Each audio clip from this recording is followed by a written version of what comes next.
I'm a hustler, I'm a hustler. All my life, been grinding all my life. Sacrifice, hustle paid the price. Hustle Island, hustlers out there. Hustle Island, episode number 6 of the Hustle Island podcast. I'm really excited about this one. This guy is a pillar to this whole Hustle Island movement. He's a really smart guy, and we're going to talk about a lot today. Entrepreneurship, marketing, sports, and music. Grab your pen and pad because we're jumping in, hustlers. I want to give a warm welcome to the program, Troy Ericson. Welcome, my friend. Thank you, Mike. I'm really excited to be here. Last time with Wojo, that was really good, and just excited to talk today about Hustle Island and everything we have to offer, and let's do it. Let's jump right in, man. I got to ask, how did you link up with Greg Berry, the Hustle Island founder, and how did you get involved with this whole movement? Okay, sure. So, I'd say last April, I was just on Upwork under the recommendation of somebody else just to get some experience under my belt and move on to bigger things and to make connections, and that's exactly what happened. So Greg had a job out there for a meal kit company, and I applied for it. He was offering $20 an hour. I said I'd do it for 14, and I put out basically it's like an application, somewhat of a resume. He got back the next day and said, "Hey, yours was the most competent, and you do it for the least amount of money." So there I was, got started, went pretty well, got him hooked on a lot of new ways of doing things for BurgerBox. That was the company at the time. And it went well for a little while, but it was just a little late for that company, and it didn't work out. But Greg's doing what he wants to do now with entrepreneurship and spreading the message. And he reached out to me as soon as he decided he wanted to get that off the ground, and got together. And this is project number 2 for us, and it's going a lot better, and I think it's a lot more fun. So. All right, we gotta jump into like the nitty gritty of like how are you getting your hands dirty into this whole Hustle Island movement? But I gotta ask first. The ad said $20 an hour, and then you came back to Greg and said I would do it for 14. Yep. Why? I just really wanted the job. So anytime you start on a platform like Upwork, why should somebody pick you over somebody else? So knocking it down $6 to me wasn't the biggest deal in the world because I knew bigger things would come from it. And it wasn't going to kill me if I started off making 6 less. So I just said, whatever I have to do, because this sounds really cool. And I think a lot of people should start off like that instead of trying to go for like big bucks or something right away. Well, a lot of people out there would have been like, I'm doing it for 20. I'm not doing it for 14. So you hear that, hustlers out there? You hear that, everyone? Sometimes you might have to work for free. You might have to volunteer, or you might have to take a few dollars off the top so you can be that guy for the job. So now you're into this whole Hustle Island thing. What do you personally do behind the scenes for Hustle Island? And what have you done for other companies like BurgerBox? Okay, so yeah, I started off, I created an agency after being mentored by I'll just shout him out right now. Grant Cooper from socialvantage.com. I owe a lot to that guy. He taught me a lot. So socialvantage.com if you want to check him out. But anyway, he taught me a lot and just how to start, an agency, how to market products, how to market e-commerce services, how to do it for yourself, how to do it for clients. Just learned so much. And I started a website called socialstrategymarketing.com. And I've had quite a few different clients from the US and Canada, and just marketing their services, whether it's a real estate or a gym or anything in between, to products like BurgerBox. And it was just a lot of fun. And then as far as Hustle Island goes, it's, kind of under the same umbrella, but just got started with Greg and picked out a concept that we wanted to use with the Hustle shirt. And we didn't exactly know what we were doing at the beginning. We just came up with the idea after a lot of brainstorming, and threw it together, had a good offer with the free Hustle shirt, lots of upsells after that in other types of apparel. And then we moved on to the Hustlers Club, and now we have the Pinhole Funnel course, and it's just growing and evolving. So to answer part of that question, I just kind of started off brainstorming and making Facebook ads, Instagram ads, and just putting that Hustle shirt offer out there.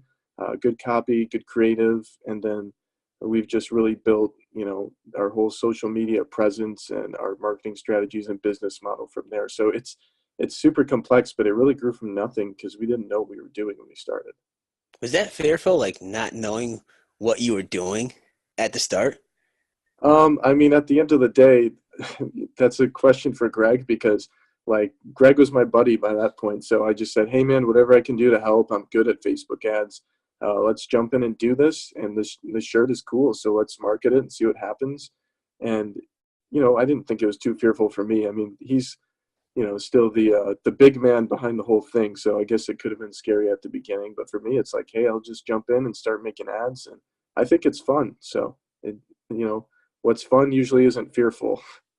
You're right about that. How'd you learn how to do all this stuff with the social marketing? Yeah. So again, Grant Cooper, like I think there was actually a girl on Snapchat who was advertising or, just a paid shout out probably for his Snapchat account, which at the time was called Young Luxury. He would just give all kinds of value and tips on how to flip things at garage sales and how to make Facebook ads and how to find a first client. So I just kind of jumped into that, and his brand really grew. So it switched from Young Luxury to his personal brand, and as well as Social Vantage and all the things that he works with. And I eventually bought a course from him because he sold me so well on it over the course of several months. And it was awesome. It was a great return for me, learned so much, and here I am. Well, not giving away, what was in that course, because obviously you had to pay money to take it. What was like the most influential thing that you learned, or the biggest takeaway for yourself? How easy it is. And if you just start, you'll learn so much as you go. You don't need to be the expert from day one. So the biggest thing with Facebook ads is you just jump in there and do it. I mean, everybody thinks that, oh, wow, Facebook is a huge company. Instagram is also huge. A lot of people don't know they're actually the same company, and their ad platform is very simple. Because if it wasn't, they wouldn't be where they are today. But you can just go in there and target whoever you want. It's extremely detailed, and you can put really beautiful ads out there. And people trust Facebook for the most part. It's gotten away from the old days of the internet when everybody was a scammer and nobody could be trusted. So it's just really easy to start. And if you understand some basic concepts, just start getting your feet wet for some smaller clients. Like I said, doing it for free or not much money, and that'll grow into bigger things. So it's just really easy to start if your mind is in the right place. So you have a hustler's mindset, obviously. Oh, yeah. What was your first hustle? Oh man, that's a tough one. So, I mean, a lot of people just kind of ask me like who my favorite entrepreneur is and things like that. And to be honest with you, I don't know, because I didn't really grow up with that kind of background at all. So to answer that, I would say my mom's side of the family owns a hardware store. And I would just always ask her questions about it and like how they make money as a little kid. So then I just figured out all you have to do is buy something for less than you sell it for. So I would say my first real hustle in context of what most people do today is probably just flipping things, not necessarily from garage sales, but just anywhere, even Goodwill. So just doing that kind of stuff and learning how to transact, as Greg says, was probably my first hustle. What did you flip? Oh, I can't remember the exact thing, but yeah, just as a kid too, like selling things to my friends, whether it was like school supplies or finding a tennis racket at Goodwill or going to a garage sale or to a storage unit auction with a friend. A few years ago, it was, just all kinds of little different things that I find. And there's not one thing. I know Greg has one thing. It's like a piece of meat or something that he flipped. But for me, it's just, I can't remember, dude. There's so many things, and it's fun to me. So. I could actually probably tell you Greg's story. He took a picture of a Parma prosciutto and put it up on eBay, and someone from California actually bought it. Right. That's how he started his first flip, and he started his Italian food company. And that first, I think he said that first $60 that he made, he's still flipping it to this day. Oh, absolutely. So get out there, guys. Hustle, flip things. If you have some stuff in your house, I've heard this before, that's this whole concept. If you have something that you could sell, get out there, put it on the internet, and you can make some money. If you want to be a hustler, if you want to have revenue coming in. Um, you're in college, right? Yes. I got to ask, textbooks. Is that something that you flipped before? Yeah. That wasn't my start, like I said, but that's my biggest success in flipping. So I actually started. I'm at Cedarville University in Ohio. It's a Christian school, Okay. close to Dayton. If any of you guys are familiar with the area, but at first I was at Loras College in Dubuque, Iowa. So that's right where Wisconsin, Iowa, and Illinois all touch on the Mississippi. Pretty cool place. Three college town. And I always noticed that people were, buying and selling textbooks and just absolutely ripping themselves off. They didn't know how to resell them. So I said, okay, I'm going to make it really easy for them. I'm going to set up a Facebook page. I'm going to use my Amazon account, and I'm going to do some business.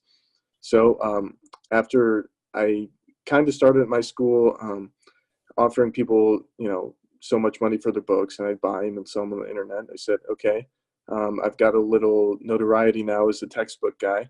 So people can send me an image of their books that they want to sell to the Facebook page. I'll give them a quote, and I'll either meet them on campus, or if they're at one of the other two schools, or even if they're not in school, I'll drive and pick up their books from them, pay them in cash on the spot, and come back and sell them on the internet. So it was super profitable. I can't say I fully just sold textbooks, because I flipped a few other things too. But in that semester, I made $5,000 and had 10 Nice, man. sales. And then wisely after that, I transferred, so I couldn't do it anymore. But that's okay. It was just a step on the way. I hear you. So. Yeah, textbooks are pretty expensive, and that's Oh, yeah. pretty genius. I'm pretty sure. Why didn't you keep that going, or can you get it going again at your new school? No, it's too much in the middle of nowhere, to be honest. But I mean, I still flip things, dude. I love doing it. It's just, a passion of mine. Sometimes it's books, sometimes it's other things, but a lot of things going on, and a lot more advanced as well. So like Hustle Island, I'd much rather be doing this than doing the textbooks, although that was really fun. I bet. I bet. Tell us about this whole pinhole funnel. This is a topic that has been brought up on in the island, and I'm hearing more about it. What can you tell us about it? Yeah, the first thing I'd say is just to look at what we're doing.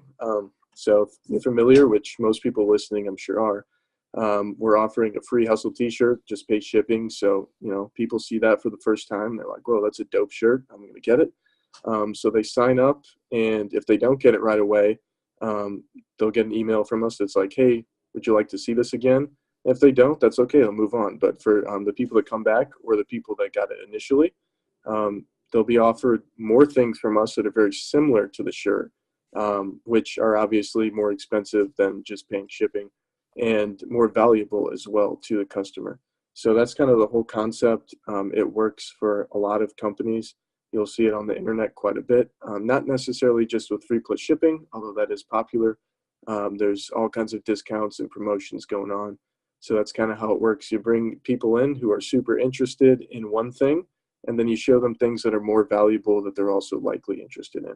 And then you also have their contact information to reach out to them in the future, offer them value, offer them, more products and services. So it's really revolutionary, I would say. And it's not new and unproven either. I mean, if you look at Wendy's, the reason they have a commercial for a 50-cent Frosty is because, well, they're not making any money if you come in and buy a Frosty, but they know that you're going to come in and get a burger and fries and maybe something else with that. So it's proven, and we're just teaching it in the space of e-commerce, and really, telling people the best way to do it, and how to have the highest conversion rates, how to be super convincing, and how to make people, really love your brand because you're providing them value. So we just made a pinhole funnel course that tells everything, and it's starting to get some leverage, and it's really rolling. So I always encourage people to jump in now instead of waiting, and because pretty soon everybody will be doing it. So Absolutely.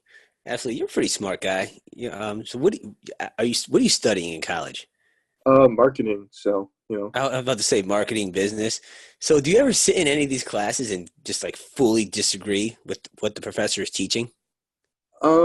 Not often. It's just that, like I said, this whole pinhole thing is a new concept, and it's not all of what we do, but obviously quite a bit. And most of the concepts in school are for traditional marketing and not necessarily e-commerce. So I can't say I disagree with all of them, but sometimes, there's always something you're going to disagree with occasionally, just because we all have preferences and ideas on how we should do things. And there's not one answer. A lot of people think that because, oh, this guy who wrote a textbook or this famous person said something, it must be true. Well, that's just their opinion and their experience. So I think there's still a lot of things that I've learned that are really good on how to, kind of build a company and all the different things that are outside of social media. But, this is where my main experience is. So I'm a little biased towards it. I bet. Have you written any papers that you've submitted where the professor's like, nah, so this is new age marketing is just not going to work? That's Troy, you're way off. No, I wouldn't say so, because we don't really have any entrepreneurship or e-commerce classes yet. So I really haven't touched on those subjects. I'd say the closest thing was actually pretty cool. Last year, we this whole class, this marketing, forget the exact name of it, but obviously a marketing class. There was a different professor in the school who builds wooden bikes, and they're actually, contrary to what you might think, are actually very durable compared to aluminum bike, and very beautiful, and they can even run on a battery, and it's just very out there.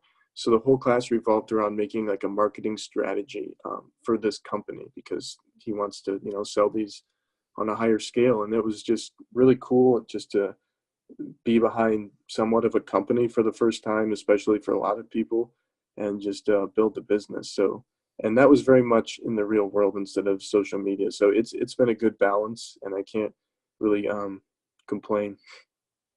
Nice, man. Nice. How about you're a good student. What's throughout your GPA? What are we looking at? Since I came to Cedarville, I think it's at 3.36. It's pretty good, man. Is it like cum laude or something like that? I don't know all the names, dude. Summa cum laude, like high honors. Not sure. I just go in there and do the work and do the things I do on the side and have a good time. So 3.6. I bet you have a good time. So it's Saturday night. What's going down up in Cedarville? Nothing much right now during fall break, because I'm actually at home Oh, in that's right. South Bend, Indiana right now. So just visiting with my dad. He's actually at a concert right now. But yeah, A so I'm just concert? here having fun and hanging out with you. He's at a Garth Brooks concert. So Oh, at good old Garth. Nice. Notre Dame Stadium. That's pretty sweet. They're having a pretty good kick-ass year in football. Yeah, I think 5-0, something like that, maybe 6-0. I'm not a big college football guy. I know I'll get a lot of bad reviews for not knowing their record, but Yeah, I'd say South Bend. I think everyone's like a diehard Notre Dame fan. They're having a really good year from a oh yeah, football standpoint. I believe they're 7-0. There are a lot of talks of them making it to the college football playoffs. But yeah, you're not a big fan of the college football. I mean, you should jump on the bandwagon. This is their year, I think. If you're they gonna, made it to the national championship before, and I stood true. I didn't jump on the bandwagon then. I'm more of an NFL guy personally, but as far who's as your Notre Dame goes, love Notre Dame basketball. Used to go to all the games as a kid. Can't okay? so much anymore because I'm gone, but it's a good place. I like it a lot. I'm just not a big college football guy. Who's your favorite Notre Dame basketball player? Of all time, I would say Luke Carringody. Currently, I like Rex Fluger. He's a cool guy. So There you go.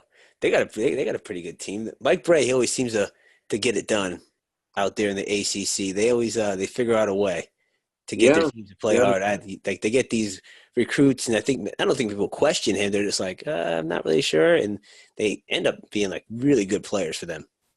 yeah. It's been fun. I used to go to the games when they were in the old Big East, and I thought that was more fun. But since they joined the ACC, he's been getting the job done, getting them to the tournament. That's the last thing he needs to do. Just finish the job in the tournament. So It's hard, man. It's hard. yeah. It's not easy winning a national championship. So So your dad's at a Garth Brooks concert. You're in South Bend, just kicking it tonight. How about music? What type of music do you listen to? I listen to rock and metal, and just to be clear, my dad does as well. But he kind of got pulled in by his girlfriend to go to this Garth Brooks show. But yeah, it's I started listening to rock and metal around sixth grade. Previously, hadn't listened to anything, really had no musical interest. It would pump me up going to football games, basketball, baseball that I was going to play in, and Eventually got to the point where I was going to Metallica shows, and I picked up my dad's old guitar and kind of taught myself more or less, and now I'm all right. So it's just kind of a way of life. It's a good release. It's a lot of fun to play and watch my heroes on stage and how they've evolved. And it's just I wear a lot of different hats, and I'd say music is probably my second or third favorite. So Really? yeah. Really? What are some of those hats you wear? Oh man, there's a ton of them. So obviously entrepreneurship with Hustle Island, Yep. sports big time, heavily involved in baseball, music, like I said. I used to make video skits, do voice impressions, big lifting guy, nutrition, and just coming up with all kinds of fun things to do. I used to broadcast high school football games, Really? just drawing even. Like I've tried it all, and I liked it. It's just there's only so many hours in a day, and you got to prioritize. So, and by no means am I complaining, because I enjoy everything I do. But it's crazy. But if it wasn't crazy, it'd be boring. So, No doubt about that. Let me hear an impression. all right, you'll know this guy. Let me be clear. This is President Babe. I just wanted to let y'all know that I'm with Hustle Island. It's a great company. Highly recommend. Thank you.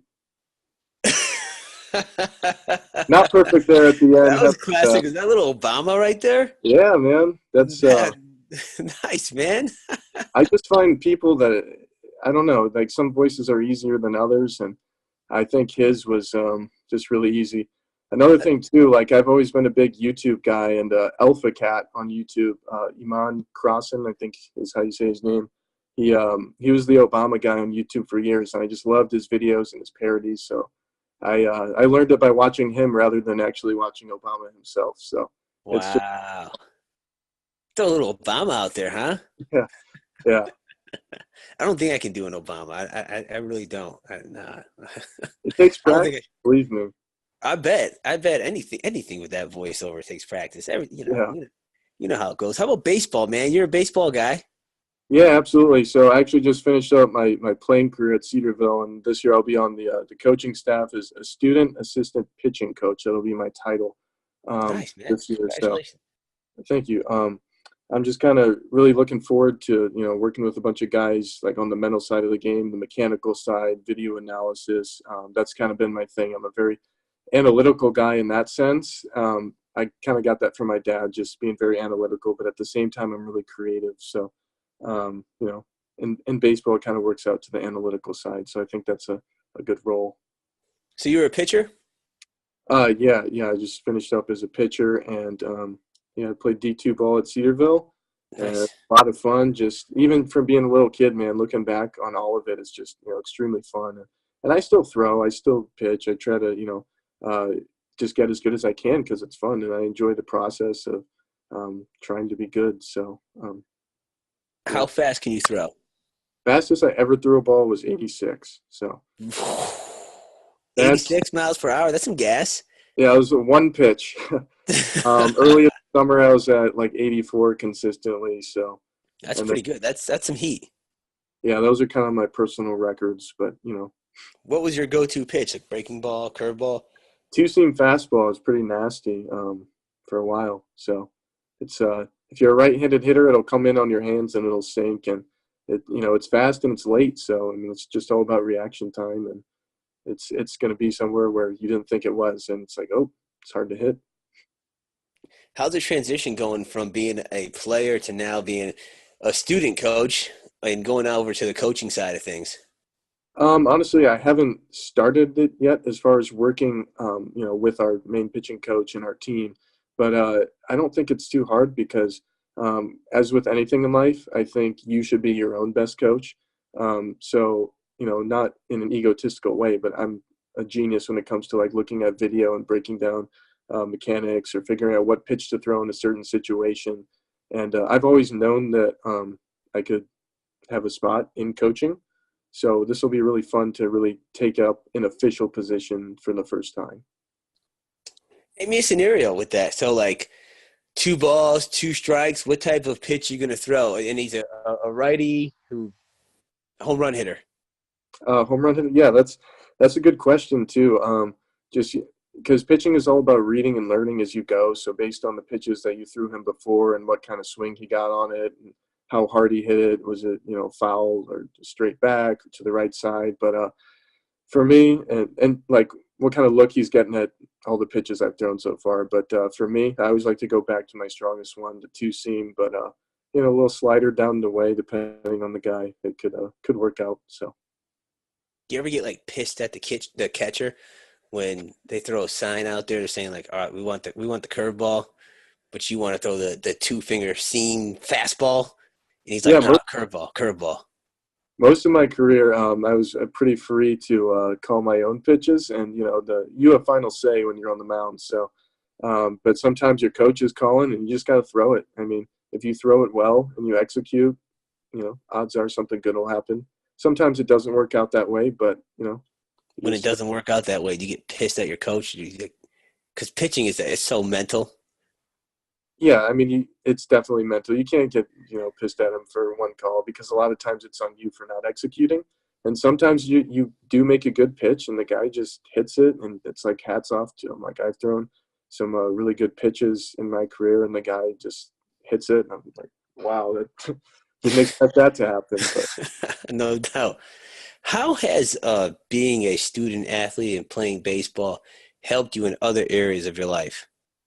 Man, it's crazy to think about now that it's more or less behind. Like I said, I still compete, but just from a young age, just bonding with my dad was the biggest thing, and kind of taking something that we both had very average knowledge in, especially as like a baseball dad. There's a lot of guys out there that they believe in like the common like solutions to things that don't really work, and just saying, hey, do this because somebody said so, or because that's how I did it.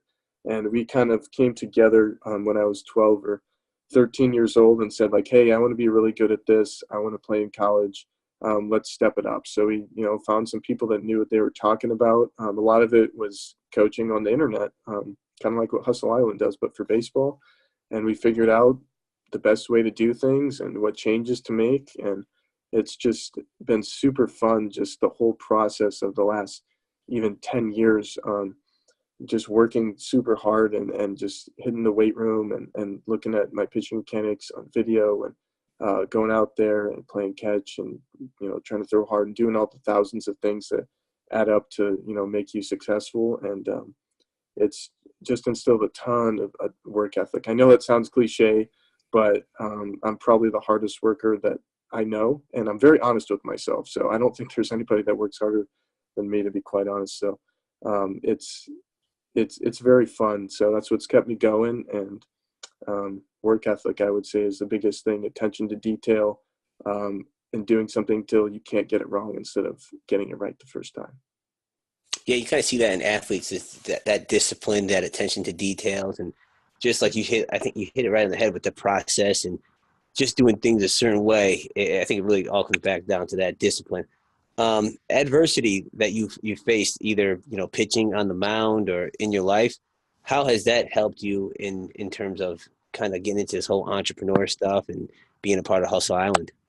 Sure. So I don't even know why I forgot to mention this, but when I was 16, so this was in 2012, I tore my UCL. So that's the infamous Tommy John surgery, and having that at 16 is it's not supposed to happen. I mean, it's happening more today just for a lot of different reasons, but in 2012 it was kind of just starting where high school age kids were having this major surgery that usually doesn't happen until guys are in the big leagues and throwing 95 miles an hour. But just coming back from that and learning that it really is possible to dig yourself out of a hole, and coming back and competing after that has just taught me a lot. So like, if you're facing an adverse situation, like, you can do it, man. You just you just have to look at it one day at a time, because it's really hard to look at the whole thing at once and just get your work in for the day and have fun doing it, enjoy the process. That Tommy John surgery, what causes the UCL to what happens to it? Like, does it like split? Does it like what why do you have to have Tommy John surgery? Yeah, so there's a lot of different reasons, but in general, in kids, it's either because they have bad mechanics or they got overused, not enough rest, or they don't try to throw hard and like go hard at their training, and then in the game they try to step it up. And at the end of the day, our bodies are so different, and there's so many processes going on that we have no clue.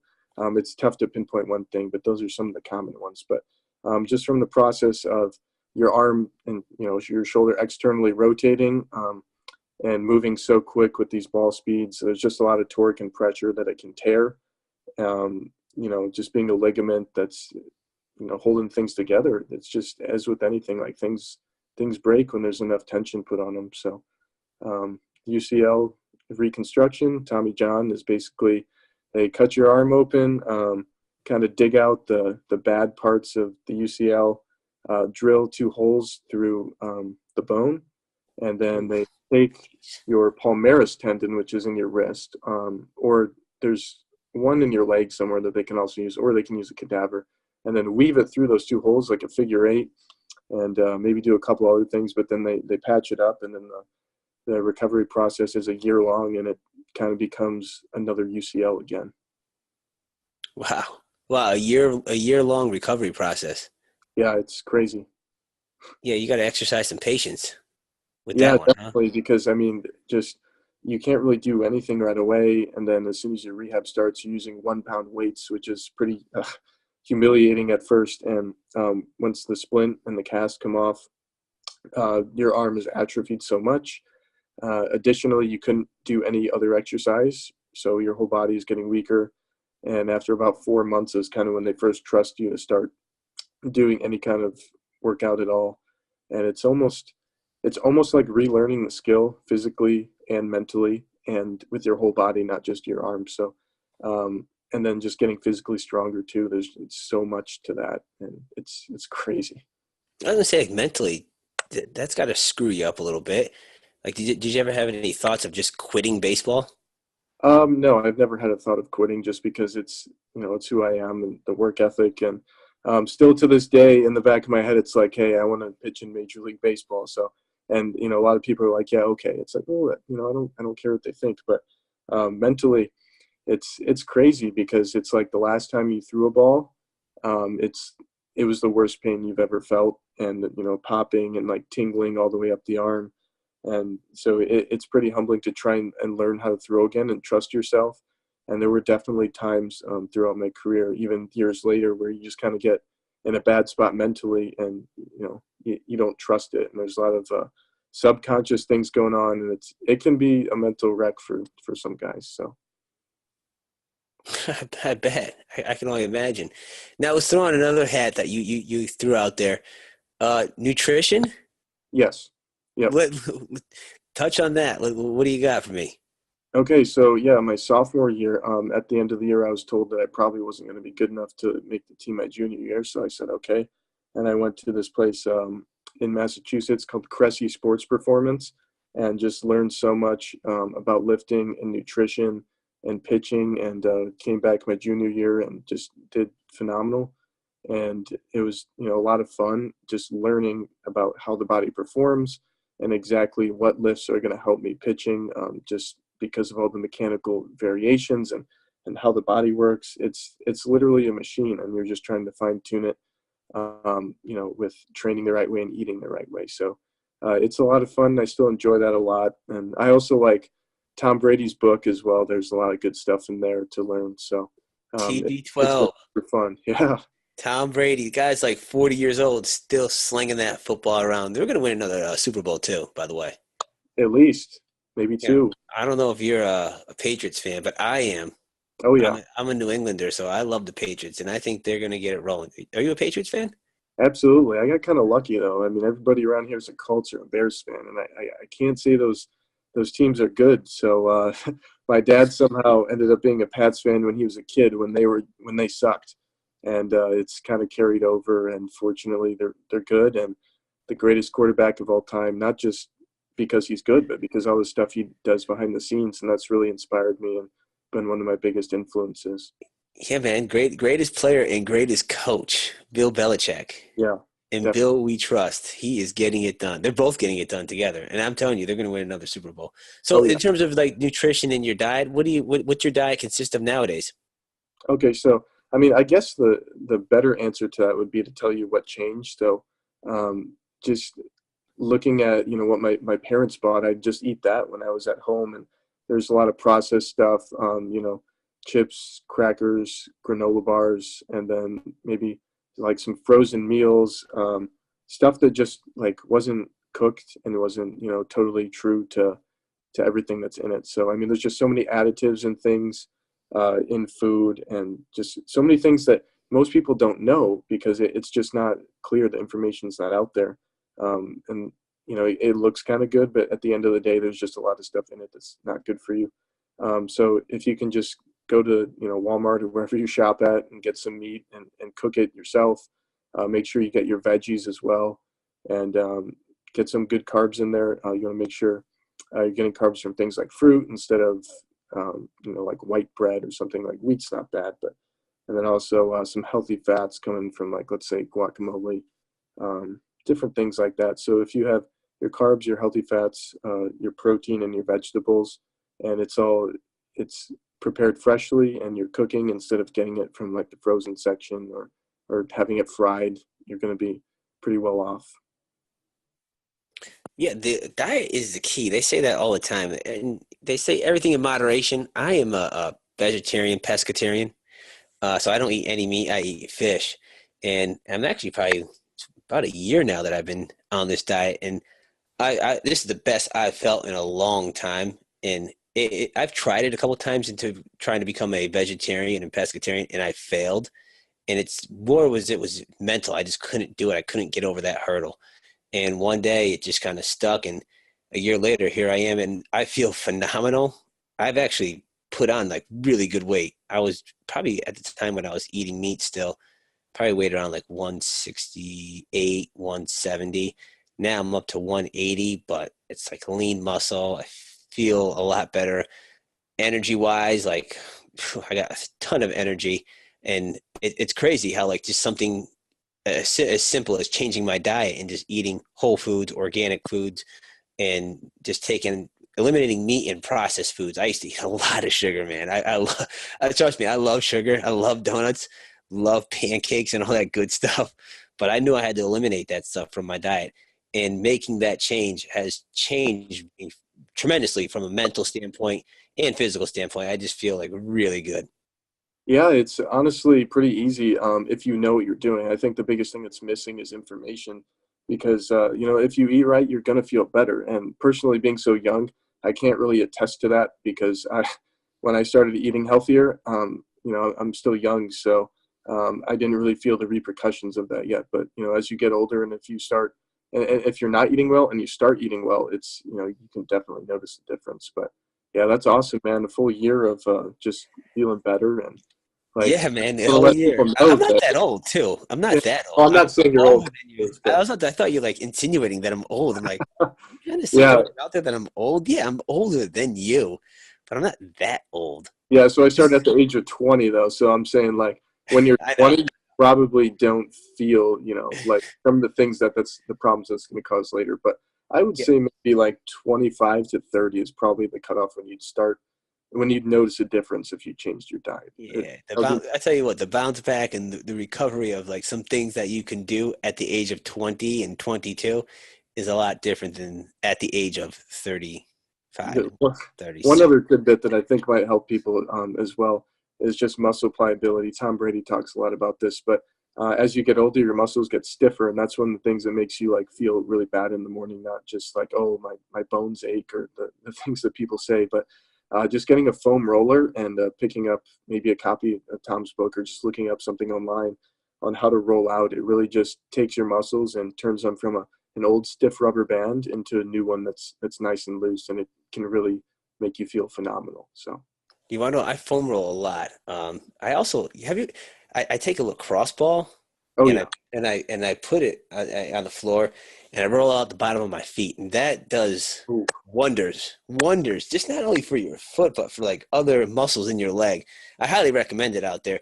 And like one of these things, like you hear about entrepreneurs and hustlers out there, taking care of yourself is huge. Like your diet, not like you're an athlete, and just not it's not an athlete thing. It's from a business standpoint, from being an entrepreneur, just everyday life. Like for you to be alert and to make key decisions, you gotta be right. Like your body is gotta be right, on point. I think you gotta be in not some type of shape, but you gotta be able to perform at a certain level. Yeah, as with anything, I think if you're feeling better and if you're more alert, it's going to help you with anything. Motivation as well. I think sometimes people aren't motivated just because they don't feel well, and it's a lot easier to sit on the couch and watch Netflix than it is to figure out how you're going to build a company. So No doubt. No doubt. I've been shooting these videos.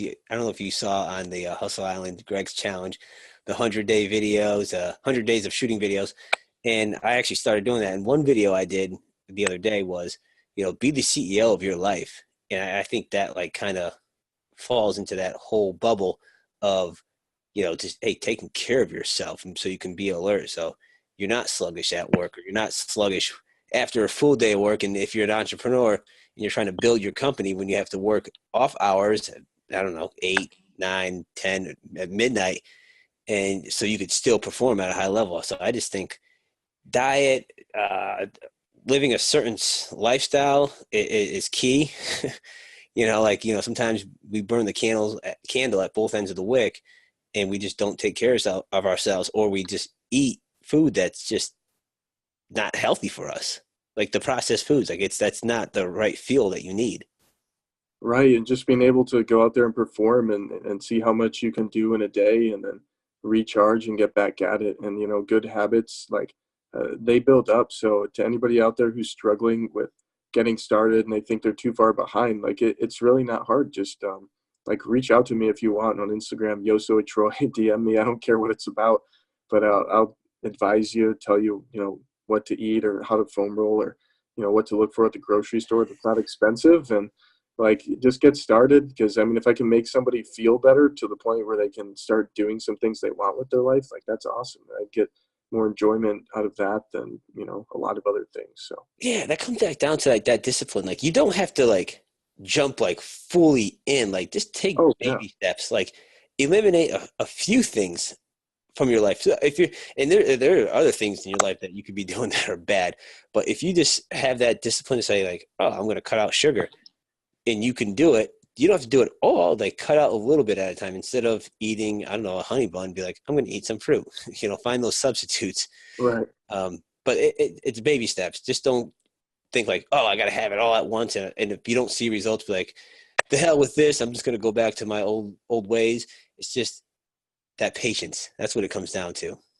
Right. And for me, it's just a lot about, motivation and mental toughness as well when it comes to those things. Our team last year actually had a couple former Navy SEALs come in and train us on mental toughness.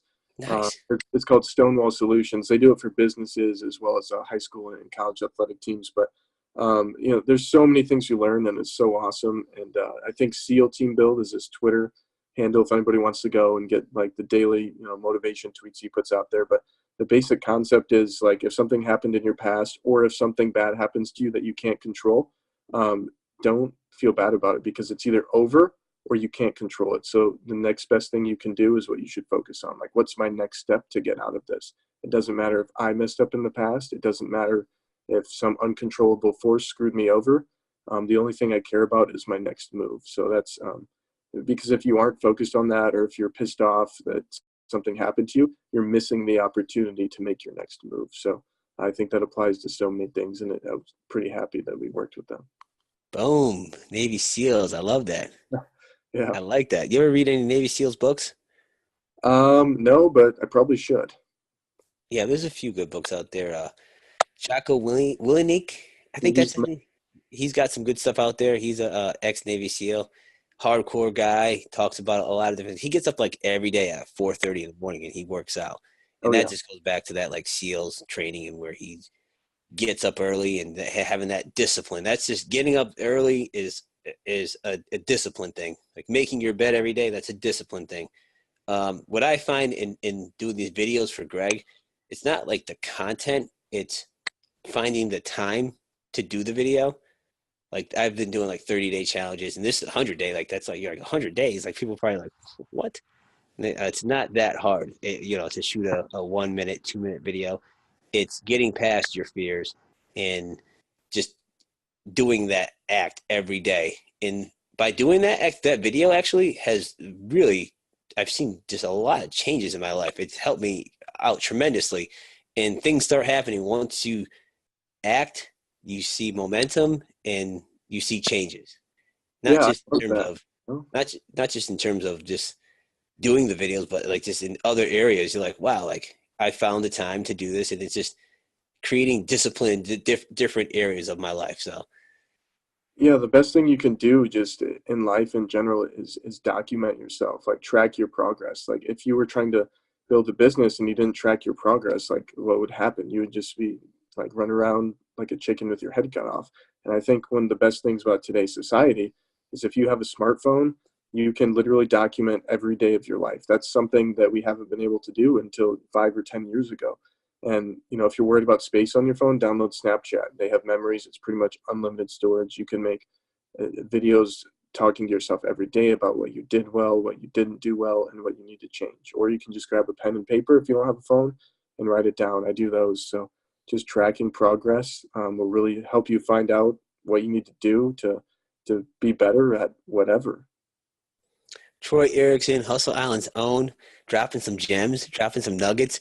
Hey man, what's the end game here? You're going to be graduating soon from school. What's next on the docket for you? Yeah, I'm not too sure at this point. I mean, right now I'm leaning towards agency work and just learning a few more things along the lines of, maybe YouTube and Google AdWords and things like that within social media, as well as, like I said earlier, with that wooden bike that we were marketing for a class, just taking a product like that and getting it out there in the real world instead of just social media would be some of the things I want to learn. And I think an agency might be a good place to do that. But nonetheless, I always want to, work with Hustle Island and a couple of the other things I'm starting up. So it's a lot of fun, and just I try to do so many different things because you don't know what you're gonna like until you try it. Absolutely. So this whole internet thing, it is it's a beast. It's a Oh yeah. good and bad thing. There's some good places on the internet. There's some good, bad places on the internet. Where do you see this whole internet movement, social marketing, Facebook, Instagram, Snapchat? Where do you see it going in the next 5 to 10 years? That's an excellent question, and I wish I could spit out the answer to a T.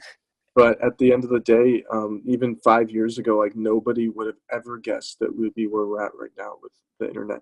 So, I mean, just looking at all the platforms we have and really giving people value on all of them that have at least a little bit of traction, because a lot of them explode and get big. So just offering people value and making sure there's a reason that they're following you or your brand on the internet is just super important. And just at the end of the day, being cool with people, because I mean, that's what value is. Like you're being cool enough to offer someone something valuable or like a tip they didn't know, and just using that to get out there and improve people's lives. Because if you can do that, they'll stick with you. And the internet's just opening up so many different ways. And Gary Vee always talks about being on all the platforms because one could get big or one could fail, and just being diversified there and always looking into the newest technology. He thinks voice is going to be really big soon.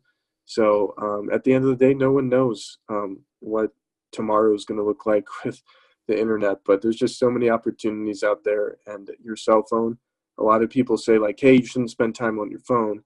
But I mean, you're just accessing the internet, which is information. And if you can access information and learn, you're doing yourself a favor.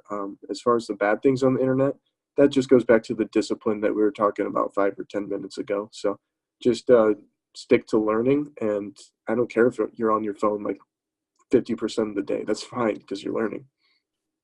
Explain to us what Gary Vee's talking about with the voice. That's going to be maybe the next hit. He's saying that the next big trend in this whole internet marketing movement or whatever technological advances will be voice. What is he talking about?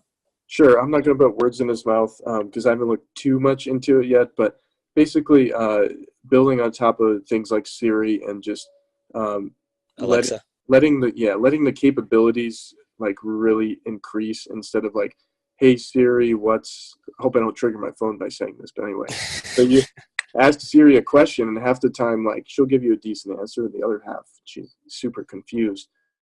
So just to the point where there's, different apps and different features on your phone where voice will be prominent, and you can say something specific, and your device will carry it out properly instead of being confused about it. So, and we've seen that a little with Alexa, and I'm not too sure because I don't have one.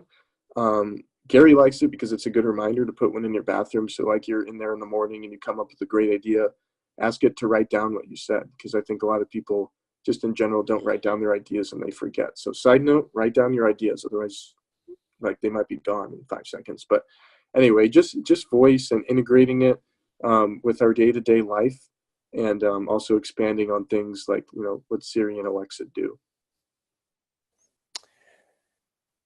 We give you a billboard. You can put up one thing, one ad. What would it be? I hope Nike doesn't sue me, but I'd probably say just do it, because I want people to like go out there and just start on things. I think I said right at the beginning of this interview that a lot of people are scared to try things, and you never know what something's going to lead to, and they think it's too complicated, but it's actually very simple to just go and start, and your audience or whoever you're preaching to will learn with you. That's one thing that's been very prominent for me. Like I wasn't an expert when I started this about 2 years ago, maybe 3. Didn't really know what I was doing, but the people that I was doing it for kind of learned with me. So if you're starting on step 1 and your audience is also on step 1, well, you're learning as you go, and you're documenting what you learn, and they're getting value from that. So just start, like, follow your passions and do it. There's a lot less risk and confusion than you think if you just look. I mean, you don't need to go to college to do a lot of things. You can just use the internet. Like I said, there's so much information out there. So if you're on your phone half the day and you're learning, I'm cool with that. What advice can you give to someone out there who's trying to get into social marketing, or just doing things on Instagram, Twitter, Facebook? What advice can you give them?